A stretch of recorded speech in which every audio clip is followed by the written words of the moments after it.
Fernández.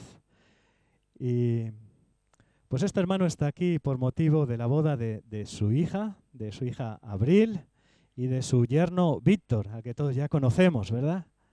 Tenemos el privilegio de esta semana estar pasando unos días con ellos.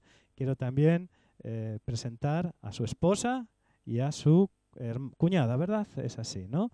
Muy bien, pues bienvenidos entre nosotros y nos alegramos mucho de que puedan estar aquí con nosotros. Ustedes, lo mismo que le decía a los padres de estén tranquilos que vamos a cuidar a Abril, ¿eh? Estén tranquilos, ¿eh?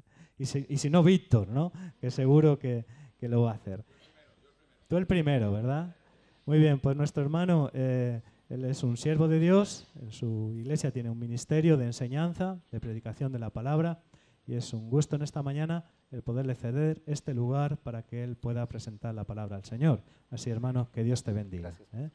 Permíteme que ore. Dios, quiero orar en esta mañana por tu siervo que ha de traer la palabra. Úsale, Señor, que a través de su vida él pueda transmitir las palabras que hay en tu corazón para edificación de tu iglesia. En el nombre de Jesús. Amén. Buenos días. Es un gozo y un gusto estar el día de hoy aquí con ustedes. Es una bendición el poder venir desde el otro lado del continente americano hasta este continente. Y pues es una emoción en mi corazón. Yo le quiero pedir a mi esposa que pase aquí, por favor. Un momento. Y antes de comenzar... Solo sí. ¿Quiere hablar tu esposo? Okay. Antes de comenzar, quisiera que ella les diera un mensaje desde su corazón. Pues yo me da mucho gusto estar aquí, es un privilegio. Realmente estamos muy contentos, mi esposo y yo, porque, bueno, no sabíamos a dónde mandábamos a nuestra hija, ¿verdad? Pero creo que nuestra flecha se fue muy lejos, más allá de donde habíamos pensado nosotros realmente. Esa fue la flecha que enviamos nosotros, porque cada hijo es una flecha. Pero sabemos que el Señor está con todos ustedes, realmente han sido muy cariñosos, es una bendición conocerlos, es una bendición conocer al pastor y a todos los que nos han dado el cariño en estos días y de saber que nuestra hija se encuentra en un buen lugar, pero además que, bueno, nuestra esperanza y sigue con ustedes es de que juntos ellos hagan un poderoso ministerio en el Señor, ¿verdad? Sigan trabajando, porque bueno, creo que es algo que está en nuestro corazón. Es la manera en que hemos entrenado a nuestra hija para servir al Señor, para servir a ustedes, a los que le rodean, y ahora va a ser junto con la fuerza de ese matrimonio que Dios ha permitido. Claro que se queda un pedazo de mi corazón.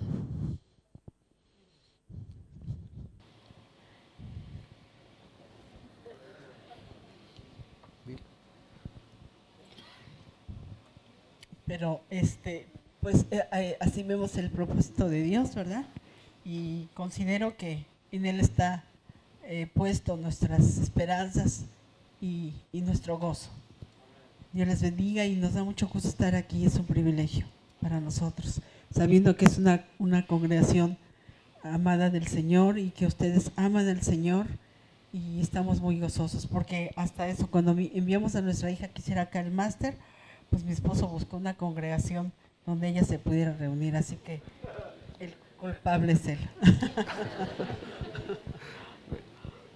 Gracias.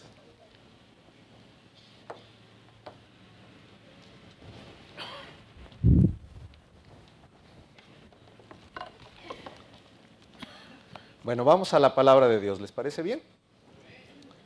Dice Hebreos 4:12, no lo busquen, porque la palabra de Dios es viva y eficaz, y más cortante que toda espada de dos filos, que penetra hasta partir el alma y el espíritu, las coyunturas y los tuétanos, y discierne los pensamientos y las intenciones de nuestro corazón.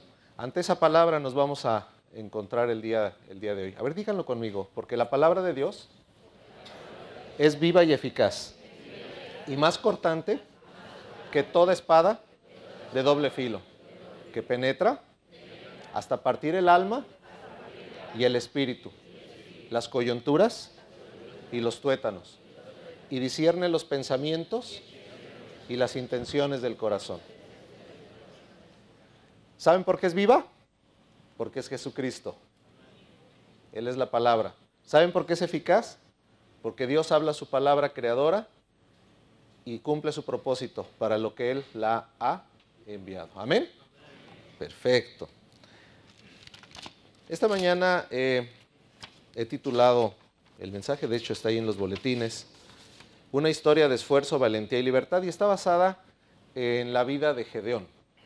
Y al ir explicando esta historia, quisiera yo que nos fuéramos identificando de alguna manera con lo que sucede en esta historia, con lo que Dios quiere hablar a cada uno de nosotros. Déjenme hacer un contexto. Él fue el sexto de los jueces de una época de 13 jueces que nos narra el libro aquí en la palabra de Dios. Él es el sexto de los jueces, donde a Israel le sucedía algo muy peculiar.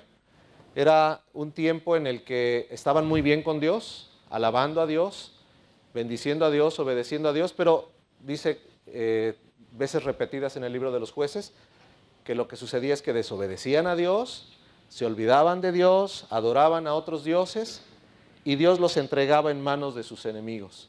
Y esto sucedió varias ocasiones a lo largo del libro.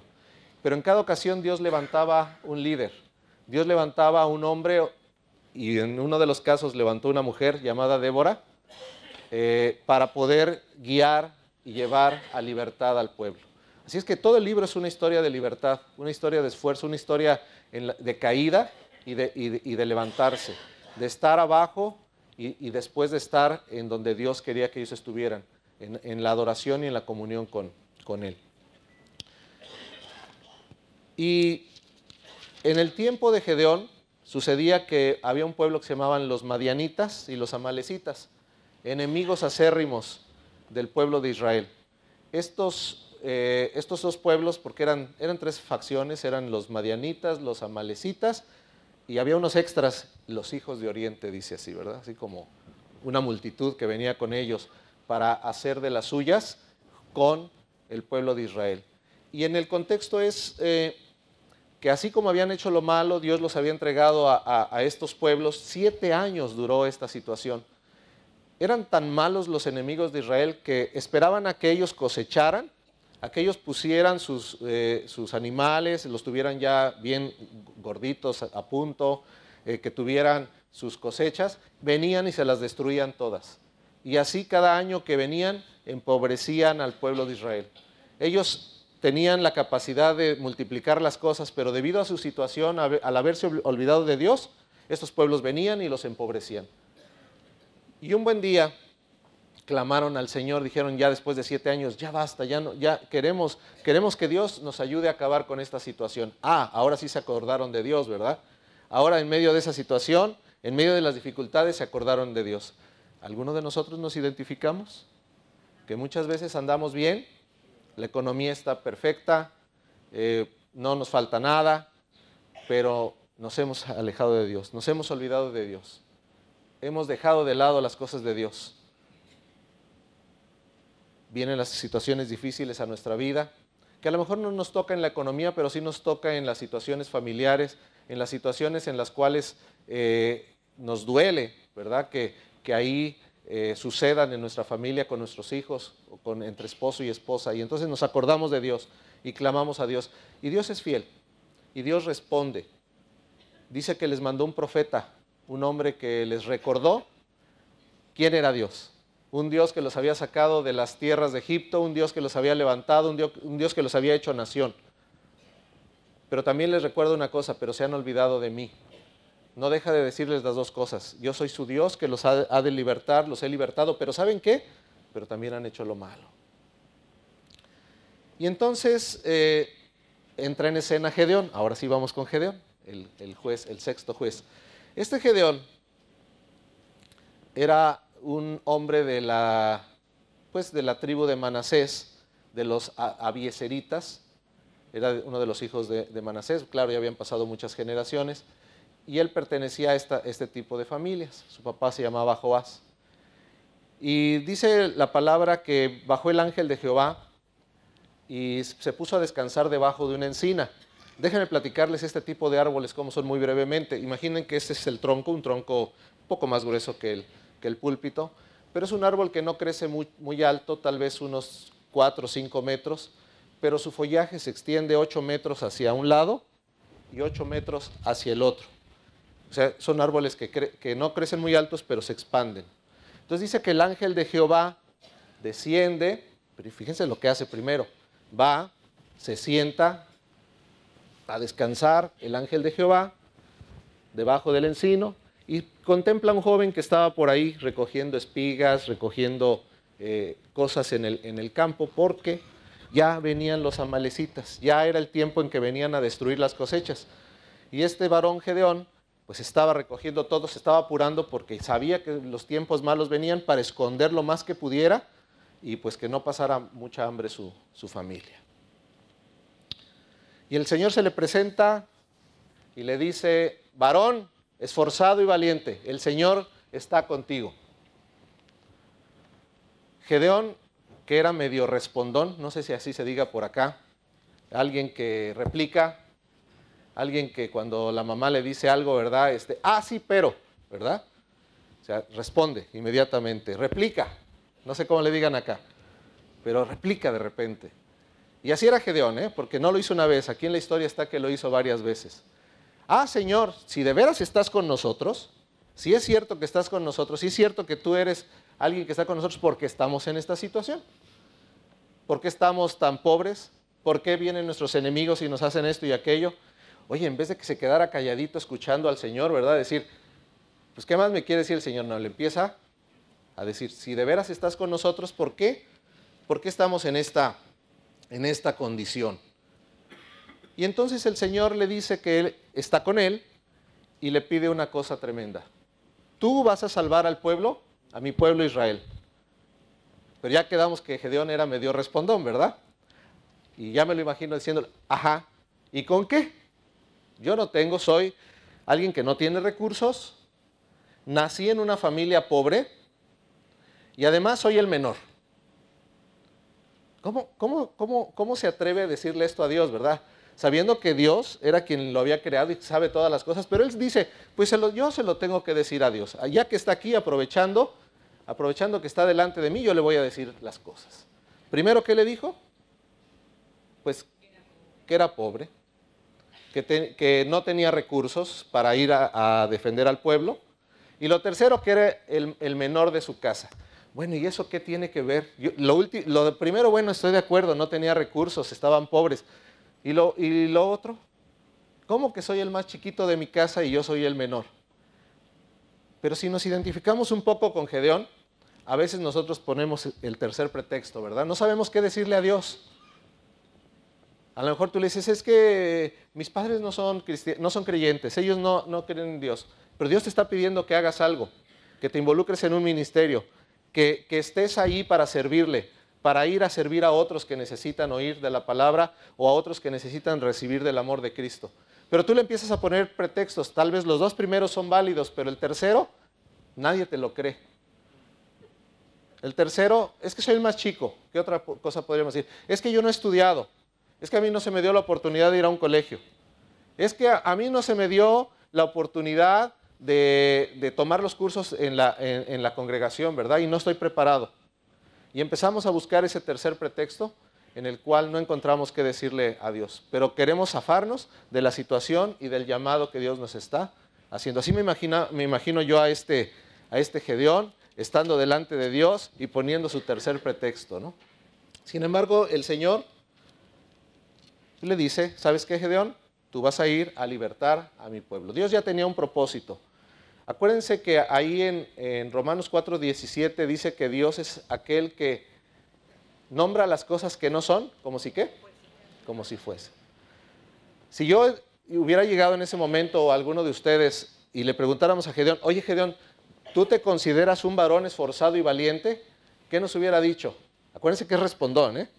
Si a Dios le dijo, ¿y tú quién eres, verdad? ¿Cómo crees? Y te hubiera dado toda una lista y te hubiera dicho, yo no soy un varón esforzado y valiente. Oye, pero Dios te nombró varón esforzado y valiente. Dios estaba nombrando las cosas que no son como si ya fuesen.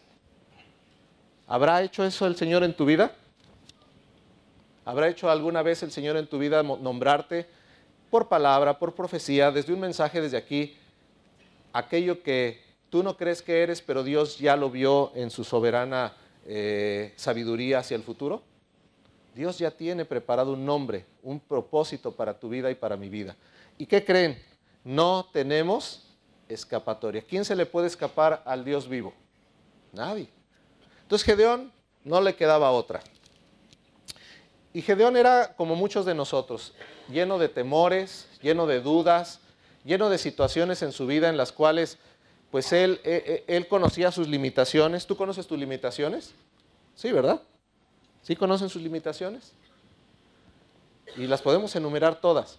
Entonces él conocía sus limitaciones y le pide una señal al Señor. Quiere saber si el que se le había aparecido era el Señor. Quiere saber si era real que le estaba pidiendo que él fuera a libertar a Israel y que lo iba a derrotar al enemigo como si fuera un solo hombre. Él quería saberlo. Y le pide la primer señal a Dios, porque finalmente son 3 señales en la historia. Va la primer señal. A ver, si de veras el Señor ha hablado conmigo, yo voy a ir por un animal, un animalito, para sacrificarlo delante de ti. Si cuando yo vaya y regrese todavía estás aquí, entonces creeré que tú me has hablado y me estás enviando. Ya me imagino a Gedeón, no creo que se haya apurado, ha ido lento, se tomó su tiempo, regresó con su animalito y ¡oh, sorpresa! Ahí estaba el ángel del Señor. Ahí lo seguía esperando. Obviamente muy tranquilo el ángel del Señor, porque acuérdense que estaba debajo del encino, descansando muy a gusto, esperando a que llegara Gedeón. Entonces Gedeón prepara el sacrificio y el Señor se le adelanta. Prende ese sacrificio, tanto que Gedeón, después de aquel acto que Dios hace ahí, le cambia el nombre a ese lugar y le llama Jehová, ¿qué? Shalom. El Señor es mi paz. No era la paz de Israel. Aparte de todo, sí, pero no era la paz de Israel. Gedeón decía, el Señor es mi paz. Me está quitando el temor, me está quitando las dudas, me está quitando todos aquellos impedimentos que yo tengo y el Señor me está confirmando que Él es mi paz.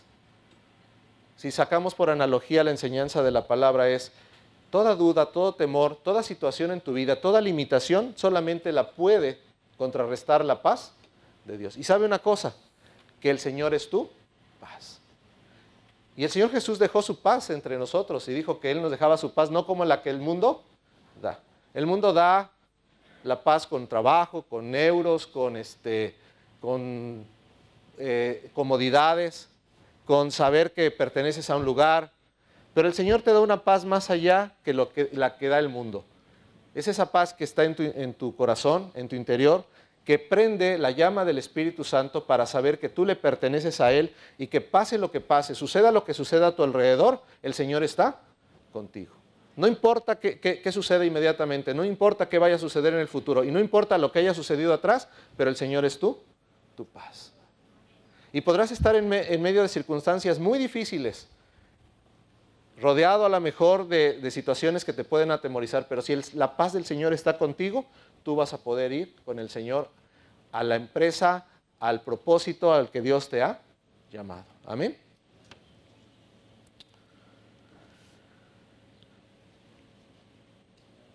Gedeón obedece. Finalmente dice que todavía no pasaba la noche, era en la madrugada cuando el Señor le pide una cosa. Le dice, Gedeón, para empezar, ya que estamos de acuerdo, ya que tú y yo nos pusimos de acuerdo, ha de haber dicho Gedeón, pues ni mucho, ¿verdad? Pero bueno,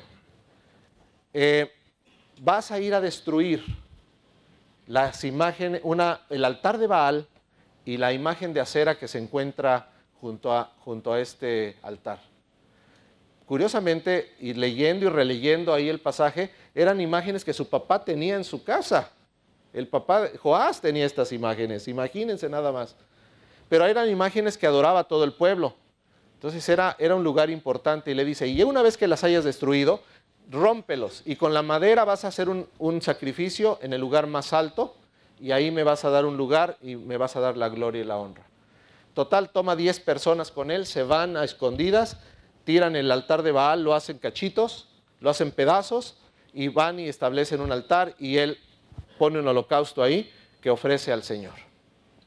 A la mañana siguiente, se dan cuenta que el altar estaba derribado, la gente del pueblo se da cuenta que el altar estaba derribado y entonces viene la situación difícil. Empiezan a investigar, ¿quién fue? ¿Quién fue? ¿Quién fue? Y yo creo que uno de los 10 que iba con Gedeón, dice, fue Gedeón, fue Gedeón. Entonces ya como decimos en México, lo echó de cabeza, ¿verdad? Ya ni modo, ya dijo quién había sido. Entonces viene el pueblo, agarran a Gedeón y le dicen, ¿sabes qué? Te vamos a matar. Y el papá de Gedeón se pone muy listo. Dice, a ver, momento. Si Baal es un dios, que venga y se defienda solo. Bueno, hace lógica, ¿no? Que venga y que se defienda por sí mismo. Total, nunca llegó Baal, yo creo que andaba de vacaciones, como decía el profeta Elías, ¿verdad? Andaba, bueno, yo iba a decir andaba por allá, por Europa, bueno, andaba por América, ¿sí? Paseando, y total que no apareció. Entonces, de esa manera su papá logra salvar a Gedeón, y Gedeón queda en integridad. Y luego dice que Gedeón agarra un cuerno y lo toca fuerte, pero antes de eso vino el Espíritu de Dios sobre de él. Imagínense la potencia del Espíritu de Dios sobre de él. Toca el cuerno y convoca a muchos varones de todo Israel. Bueno, de algunas de las tribus de Israel, no todas, eran déjenme les digo de dónde eran, de Manasés, de Aser, de Zabulón y de Neftalí, para aquellos que les gusten los datos curiosos. Entonces llegan y se juntan cerca de 32,000 personas, varones. Solamente el Espíritu de Dios puede hacer eso, ¿o no? Digo, yo lo veo aquí. ¿Cómo es posible que haya gente de tantas naciones en este lugar? Pues la única explicación es que el Señor los añade cada día conforme Él quiere. Ese es el Espíritu de Dios. ¿Me creen eso o no me creen? Algunos dirán, ya no añadas tanto, Señor. Es una isla chica, Señor. Ya no te traigas muchos. Pero bueno, el Señor tiene sus propósitos. Gedeón tocó el cuerno y se congregaron 32,000 varones. ¡Wow! No le busquen el número. Más o menos sumando y leyendo, encontré que son 32,000. Después les digo por qué. ¿Ok? Y entonces Gedeón dice, ahora sí la veo cerca. El Señor quiere que yo vaya y libere a Israel. Imagínense a un varón, no sé aquí dónde quepan 32,000 en la isla, en algún auditorio, en algún estadio. ¿Cuántos le caben al estadio? ¿Cuántos? 24,000. Bueno, imagínense otro tanto más, ¿verdad? Otros 8,000 o 10,000 que le quepan al estadio. ¿Ya se imaginaron más o menos? Esa es la gente que llegó, puros varones que podían empuñar una espada, llegaron y se congregaron con él. ¿Y qué creen que hizo Gedeón? Pide la segunda señal. Oye, algunos de los que estamos aquí con eso nos hubiera bastado. Pero yo sé que aquí hay gente como Gedeón también, que dice, a ver, Señor, una vez más, quiero probar si tú me estás diciendo que yo vaya a librar esta batalla.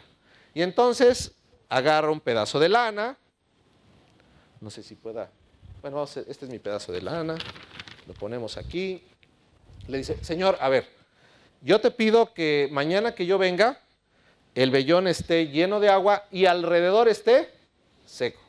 Se va Gedeón, regresa en la mañana, agarra el vellón, toca alrededor, está seco, exprime y dice que saca un tazón del agua que tenía el vellón. Muchos de ustedes, aunque se sienten como Gedeón, ya hubieran dicho, suficiente. Pero todavía hay otros, un grado 2 de Gedeón. No se enoje mi Señor. Una prueba más para saber si yo voy a ir a liberar al pueblo de Israel.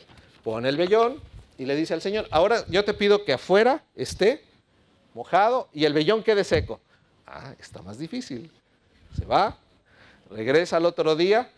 Y qué paciencia del Señor, ¿eh? Agarra, está mojado alrededor y el vellón está seco. Y entonces Gedeón se cae en la cuenta y dice, sí, Dios quiere que yo vaya a libertar a Israel. Bueno, ahí les va. Tampoco se apunten a que siempre Dios hace estas cosas. Habrá Pablos que los tumba del caballo, los pone ciegos Y luego les mando un varón para decirles cuánto le es necesario padecer por la causa de él. Señor, esos no son Gedeones, se llaman Pablos, esos son otros. Pero bueno, vamos a apuntarnos entre los Gedeones y los Pablos, podría que ahí estamos en medio, nosotros, ¿de acuerdo? Entonces Dios tiene la paciencia de confirmarte su voluntad. Si tú le pides, Señor, ¿de veras quieres que yo esté en ese ministerio? Señor, ¿de veras quieres que yo te sirva haciendo esto o aquello, a lo que yo siento en mi corazón que me has llamado? Y el Señor te lo va a confirmar. Si tú le pides una señal, Él te la va a dar. Por más absurdo que sea, bueno, lo del vellón, ¿verdad? O lo del holocausto, pero Dios va a hacer siempre algo más allá y va a estar confirmando.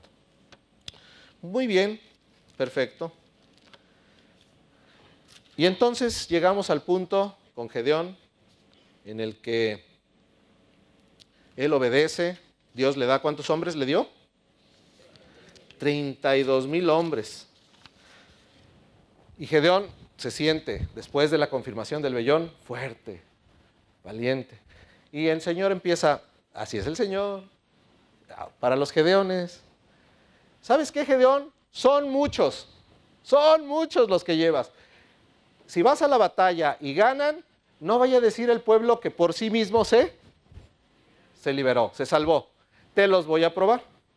Entonces la primera cosa que le dice, mira, muy temprano diles en la mañana que el que tenga temor y estremecimiento se regrese a su casa. Y los que no, que se queden contigo. Y así lo hizo Gedeón. ¿Y saben cuántos se regresaron de los 32,000? 22,000. ¿Cuántos le quedaron? 10,000. Gedeón ha de haber estado muy nervioso. Ha de haber dicho, tenía yo 32,000 y el Señor me los prueba. Tenía yo temblorosos y miedosos, 22,000 se regresaron a su casa. Total que aquí me encuentro con 10,000. Bueno, Dios puede hacer algo con estos 10,000. Ahora, pausa, póngale pausa al asunto. En la mañana, uno de estos 22,000 que se regresan, ¿qué creen que le haya dicho a la esposa en su casa? Esposa, mujer, oigo el poder de Dios, oigo el llamado, la convocación, voy a ir a salvar a Israel. Y entonces llegó y se juntó con todos los 32,000, ¿verdad? Yo no quiero saber qué le dijo cuando regresó en la tarde. Habrá esposas que le han dicho, oye, pues no que tú ibas a estar en la batalla con Gedeón. Es que temblé y tuve temor. O miles de excusas, ¿verdad? No, es que eran muchos. Yo creo que con 10,000 es más que suficiente, por eso me tuve que regresar. Bueno, seguimos adelante. Ahí se las dejo, esa no estaba incluida. Ok, entonces,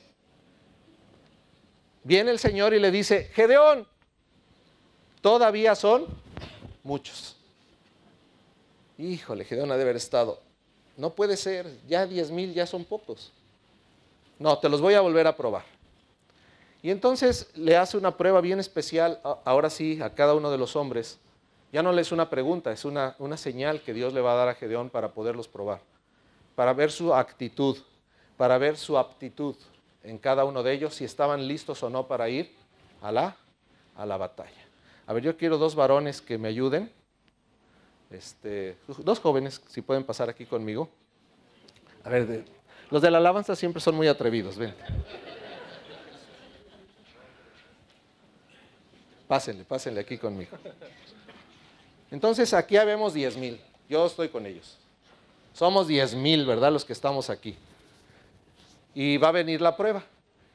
Y entonces hay un grupo de este lado, pásate de este lado, y otro de acá, que nos va a probar y nos dicen, a ver, beban agua. Nos llevan al río a beber agua.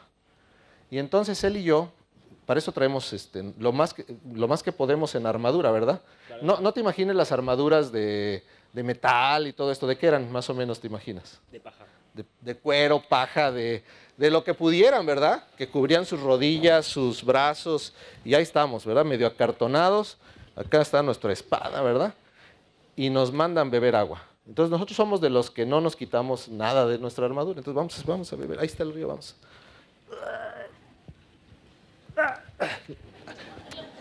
Éramos jóvenes todos, ¿eh? Estamos ahí. Y estamos en el agua. Y ya, nos paramos como podemos. Ya estamos de este lado, ¿verdad? Y Gedeón, a esos que veía así, los pasaba de un lado. Y luego estábamos los del otro lado, ¿verdad?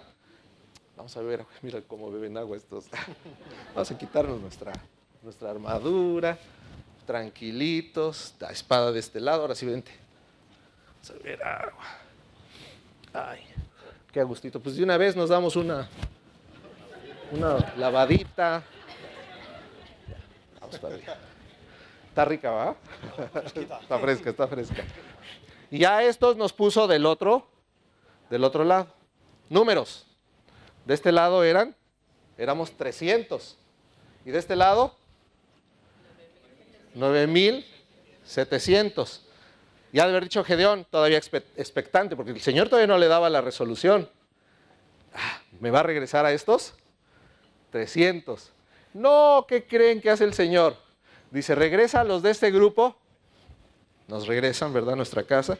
A ver qué le decimos a las esposas. Que por qué nos regresaron. Y nos quedamos de este lado, ¿verdad? 300. Y Gedeón así como, vuelvan. Gracias. Vale. Total 300. Proporciones, números, a los que les gustan los números. 300 es el 1% aproximadamente de 32,000. O bien el 3% de 10,000. O sea, bien poquitos. Éramos muchos.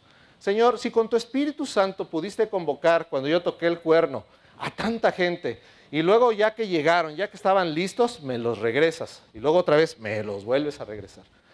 Y entonces dice el Señor, con estos 300 vas a ir a libertar a Israel. Hombres capaces de agarrar una espada.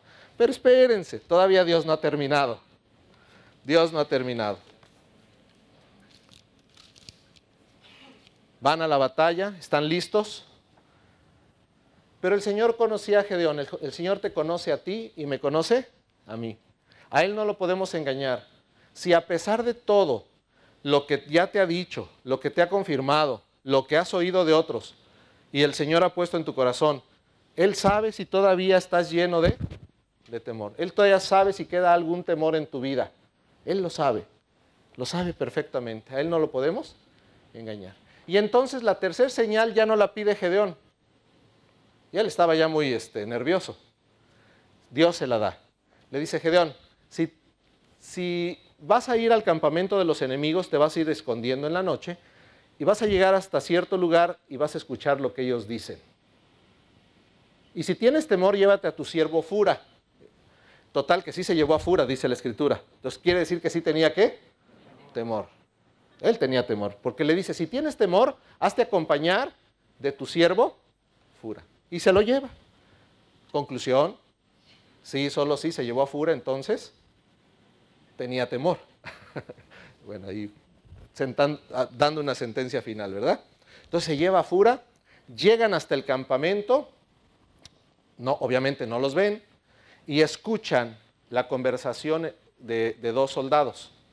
Y un soldado le dice al otro, oye, ¿qué pasó? Tuve un sueño. ¿Qué soñaste? ¿Qué soñaste? A ver, cuéntame. Soñé que venía un pedazo de pan, yo creo algo parecido a una ensaimada, así blandito. Dirán, es que una ensaimada no es tan dura. No, de eso se trataba. Una ensaimada, no dice la Biblia ensaimada. Y que rodaba y pegaba en la tienda principal de los amalecitas y de los madianitas y la derribaba. Y entonces le dice el otro, y bueno, ¿y eso qué? ¿Qué significa? Pues yo creo que significa que Dios está con Gedeón y Él nos va a destruir y Dios nos ha dado en su mano. Gedeón no necesitó escuchar nada más. Se regresa al campamento bien contento, arma 3 escuadrones de 100 hombres cada uno y les dice, a ver, ustedes vengan acá. Algo van a notar. esa es pregunta para ustedes. Algo van a notar que falta en la escena. Falta un elemento, un objeto. Entonces le dice, a ver, ustedes van a agarrar un cántaro y ese cántaro van a prender una tea y lo van a esconder debajo del cántaro. Y además se van a llevar una trompeta. Ya que lleguen, unos los manda por el lado este, el oeste, y él se va por el centro con sus soldados. Cuando yo dé la señal, rompen el cántaro, blanden la tea y sacan su trompeta y la tocan. ¿Qué elemento falta? ¿Cuál? Lógico, pero la estrategia de Dios no estaba la espada. No es con espada ni con ejército, es con tu Santo Espíritu. Ahí estaba la clave de la estrategia de Dios. No es con espada, no es con ejército, es con tu Santo Espíritu. Y entonces, ¿para qué se usaban las trompetas? Para la alabanza. Los israelitas eran muy alabadores a Dios. Entonces ellos tenían las trompetas para la alabanza. ¿Sí? Y llegan con ese tipo de objetos hacia la batalla. Llegan hasta el campamento de los madianitas y de los amalecitas y los hijos del oriente, que estaban como langostas, dice que eran numerosos. ¿Les doy el número? 150,000 personas, más camellos, más caballos, más todos sus armamentos, estaban ahí acampando en ese momento. 300 contra 150,000. A cada israelita de los 300 le tocaba 500 del otro lado. A ver, ¿tú te enfrentarías a 500 solo? A ti te tocan 500. 1 a 500, esa era la proporción. Eran 150,000. ¿Cuántos estadios de aquí? 6 estadios, ¿verdad? 6 estadios llenos, completamente llenos. Ese era el ejército de los enemigos. Pero Gedeón ya había cambiado. Gedeón ya tenía una nueva perspectiva. Él estaba emocionado y estaba con la estrategia de Dios. Y entonces va hacia los enemigos con un cántaro, una tea encendida y una trompeta. Llegan, Gedeón hace lo propio, todos los demás le siguen y dice la palabra que todos los enemigos entre ellos empezaron a pelear y huyeron despavoridos por todo el valle. Y entonces Gedeón aprovecha a convocar a los demás de Israel y les dice, vayan por ellos, acábenlos, son nuestros enemigos, Dios los ha entregado en nuestra mano como si fuera un solo hombre. Pero todavía no les he dicho lo más maravilloso. ¿Saben cómo gritan? ¿Cómo les dice Gedeón que griten a sus 300? Por Jehová y por Gedeón. Otra vez díganlo conmigo, a ver, ustedes. Por Jehová y por Gedeón. Otra vez. Por Jehová y por Gedeón. ¿Cómo? Aquel que decía que era el más chiquito de su casa. Aquel que decía que pertenecía a una familia pobre. Aquel que decía que no tenía con qué. Días antes, ahora salía a una batalla con la confianza ¿en quién? En Dios y con la confianza en sí mismo. Pues no dijo, vamos a gritar por Jehová, pues él es el que nos lleva a la batalla. No, dijo, por Jehová y por Gedeón.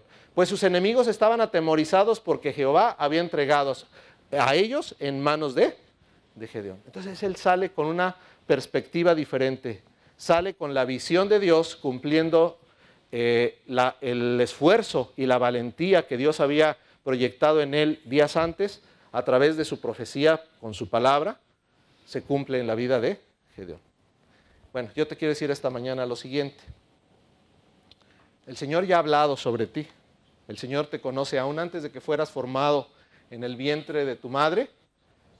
Él ya te conoce. Él ya diseñó, dice que escribió todas las cosas acerca de ti, Salmo 139. Dice que escribió todas las cosas acerca de ti en un libro. Y las ha puesto todas el día que naciste sin faltar ninguna de ellas. Y David el rey se maravilla porque dice, cuán maravillosas y formidables son tus obras. Estoy maravillado, pues todo lo has hecho muy bien. Y no está hablando del sol, de la luna, de las estrellas, no está hablando de eso, está hablando de cómo lo formó Dios. De eso se está maravillando David, de cómo fue formado y todas las cosas que Dios proyectó y profetizó a través de David, Dios las cumplió en David, pero también en ti y en mí. Lo que Dios diseñó antes de que tú nacieras ya fue escrito en un libro. Él lo puso allí. El propósito por el cual estás en esta tierra. Hoy, de veras, es un gozo haber visto a las personas que fueron bautizadas el día de ayer, antier, el día primero. Fueron bautizadas, ahí estuvimos nosotros, fuimos testigos oculares de esa bendición. Dios tiene un propósito para los 11 que hoy están aquí, igual que para todos nosotros. Cuando nosotros venimos a ser sus hijos, Él ya tiene una palabra profética sobre nuestras vidas. En fe, en la confianza, en las señales que le quieras pedir al Señor, muévete para que Él te pueda revelar cuál es ese propósito para tu vida. Así como a Gedeón, Él puede revelar y decir a tu corazón, a tu vida, lo que Él quiere para ti. Decía mi esposa hace un rato, siempre nos preparamos para tender nuestro arco y lanzar nuestra flecha, que dice la palabra que como esas saetas son nuestros hijos, ¿verdad? Nunca nos imaginamos que teníamos un arco que podía llegar hasta el otro continente. Yo me contacté con el hermano Francisco, que lo conocí en días pasados, nos tomamos un café. ¿Francisco qué? Martínez. De toda esta historia, en la historia nuestra, él y yo nos conocimos primero. Yo escribía a una iglesia, yo buscaba una iglesia donde se quedara mi hija, un lugar donde ella pudiera encontrar un hogar que lo pudiera recibir. Ahí está la hermana Kitty por ahí. Ella la recibió durante unos meses en su casa. Ahora ya le llaman la habitación mágica a su habitación de la hermana Kitty, no sé por qué. Pero bueno, y nunca proyecté o tuve la visión de lo que pudiera haber pasado, pero Dios sí. Y el Señor ha quitado de nuestro corazón, de mi esposa y el mío, el temor, la duda. Sabemos que lo que Dios hace, lo hace perfecto. Y si Dios se ha atrevido, y digo con esas palabras, a traer a nuestra hija a este lugar, pues Él tiene un propósito. Y Él tiene un propósito para tu vida, Él tiene un propósito para mi vida. ¿Cuántos lo creen? ¿De verdad? ¿Sí lo creen? ¿Creen de veras que Dios tiene un propósito? ¿Creen que Dios tiene un propósito para esta chiquita que está aquí? Que fue salvada de un accidente automovilístico y está aquí viva. Dios tiene un propósito para tu vida, hija. Un propósito grande. Porque ¿qué le costaba al Señor haberte llevado y que estuvieras hoy ya en su gloria? Aquí todos tristes, ¿verdad? Pero tú feliz allá. Pero el Señor te ha dejado aquí porque tienes un propósito. Dios tiene un propósito para cada uno de ustedes. Yo les voy a pedir que se pongan de pie.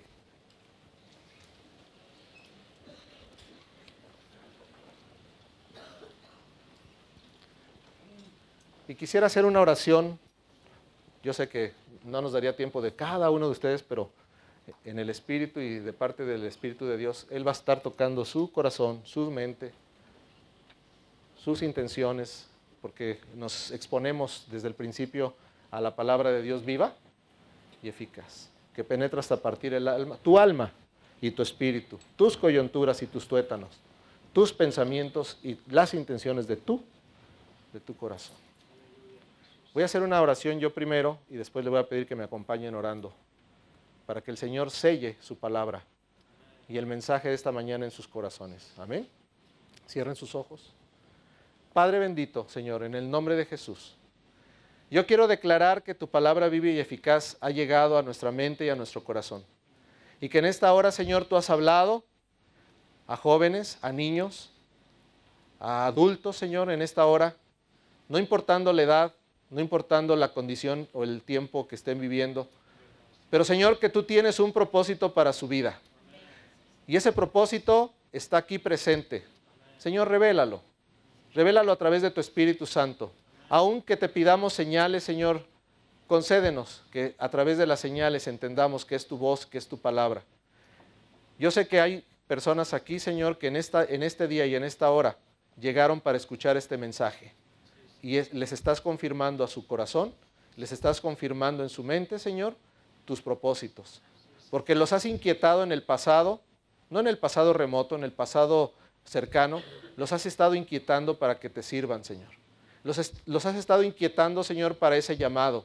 Y en el nombre de Cristo Jesús, Señor, ellos son confirmados el día de hoy para servirte, para salir delante de ti, Señor, con pocos o con muchos, pero tú les vas a dar la bendición, Señor, de tener las fuerzas, los recursos, la estrategia tuya para vencer al enemigo, vencer en medio de las tinieblas y conquistar gente, almas para tu reino, Señor.